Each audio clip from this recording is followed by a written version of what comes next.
Assalamualaikum warahmatullahi wabarakatuh. Rekan-rekan YouTube Pemula, selamat berjumpa kembali di channel Pak Tua Belajar. Channel tempat sharing belajar bersama tentang tip trik YouTube. Rekan-rekan, kali ini kita akan sama-sama belajar tentang beberapa kesalahan umum yang sering dilakukan oleh kita para YouTuber pemula. Jadi beberapa kesalahan yang sering dilakukan oleh para YouTuber pemula. Rekan-rekan, sebelumnya Pak Tua mendoakan rekan-rekan semoga puasanya lancar, tetap sehat, dan segala target yang diinginkan tercapai, hidup menjadi lebih mudah, apapun yang diinginkan bisa tercapai, terkecuali channel YouTube-nya rekan-rekan terus mengalami perkembangan, subscribernya bertambah, jam tayangnya bertambah, monetisasinya bisa digapai. Oke, rekan-rekan, kembali kita ke topik pembahasan, yaitu tentang beberapa kesalahan yang sering dilakukan oleh para YouTuber pemula. Memang rekan-rekan ada beberapa hal yang secara tidak disadari bahwa beberapa kesalahan itu sering dilakukan. Yang pertama, rekan-rekan, berkaitan dengan di dalam membangun konten tidak mempunyai rencana yang jelas, tidak mempunyai rencana yang yang tertata dengan baik. Rekan-rekan, apapun, sebuah pekerjaan apapun, jenis apapun itu harus direncanakan dengan baik. Jadi ada yang mengatakan bahwa perencanaan yang baik itu sudah separuh dari keberhasilan. Jadi mari kita membangun channel, kita rencanakan dengan sebaik-baiknya. Jadi channel kita mau dibuat bagaimana, temanya apa, formatnya bagaimana, dan lain sebagainya. Dan lain sebagainya, banyak hal yang harus kita persiapkan dengan baik. Jadi kita rencanakan dengan baik. Ini dalam hal pekerjaan apapun, tak terkecuali membangun channel YouTube. Kemudian yang kedua, rekan-rekan, berkaitan dengan konsistensi dalam hal memposting video, mengupload video. Nah, sering sudah disampaikan oleh para YouTuber besar, Pak Tua Belajar, juga sudah mengingatkan beberapa kali berkaitan dengan konsistensi di dalam upload video. Rekan-rekan, tepati jadwal yang sudah kita buat berkaitan dengan upload video. Jadi misalnya ketika kita menjadwalkan diri setiap hari pada jam berapa, maka coba tepati. Kalau tidak bisa setiap hari, mungkin 2 hari sekali, 3 hari sekali, coba kita tepati jadwal itu. Jadi segala sesuatu yang terjadwal dengan baik, kemudian bisa kita tepati secara konsisten dan kontinu, maka akan memberikan dampak yang positif terhadap apapun yang kita lakukan. Tak terkecuali ketika kita membangun channel YouTube tentu saja. Jadi konsistensi penting rekan-rekan, tepati, sesuaikan aktivitas kita berkaitan dengan jadwal kita, termasuk upload video.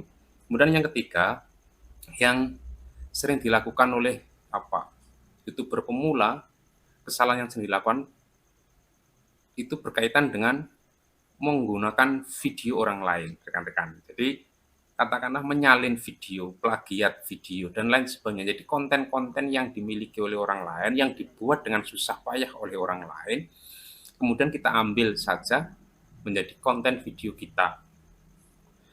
Nah, itu namanya re-upload konten, rekan-rekan. Maka YouTube sangat tidak suka, apalagi konten-konten yang memang punya hak cipta, copyright. Meskipun tidak didaftarkan dengan hak cipta sekalipun, tapi ketika kita hanya sekedar mengambil konten orang lain, tentu tidak bijak, rekan-rekan. Maka ini bagian dari kesalahan kita para YouTuber pemula yang berpikirnya mengambil konten orang lain tanpa pernah mau berkreasi membuat konten sendiri. Kemudian muncul pertanyaan-pertanyaan, boleh enggak kita upload video begini bisa dimonetisasi apa tidak? Bisa dimonetisasi apa tidak? Padahal jelas konten re-upload oleh YouTube sangat tidak disukai dan menjadi kendala ketika diajukan monetisasi. Jadi itu kesalahan yang ketiga, rekan-rekan, berkaitan dengan suka menyalin konten orang lain. Kemudian yang keempat, rekan-rekan, kurang interaksi dengan penonton. Nah, ini penting, sungguh-sungguh penting, jangan sekali-kali kita mengabaikan interaksi dengan para penonton video kita. Jadi lewat misalnya komentar, balas, dan lain sebagainya. Kemudian yang kelima, tidak memiliki branding. Rekan-rekan, branding bisa branding personal, bisa branding channel, bisa branding video. Nah, branding personal kita buat branding kita seperti apa? Artinya misalnya saya seorang Pak Tua Belajar, channel ini apa secara personalnya misalnya. Jadi tidak meniru orang lain.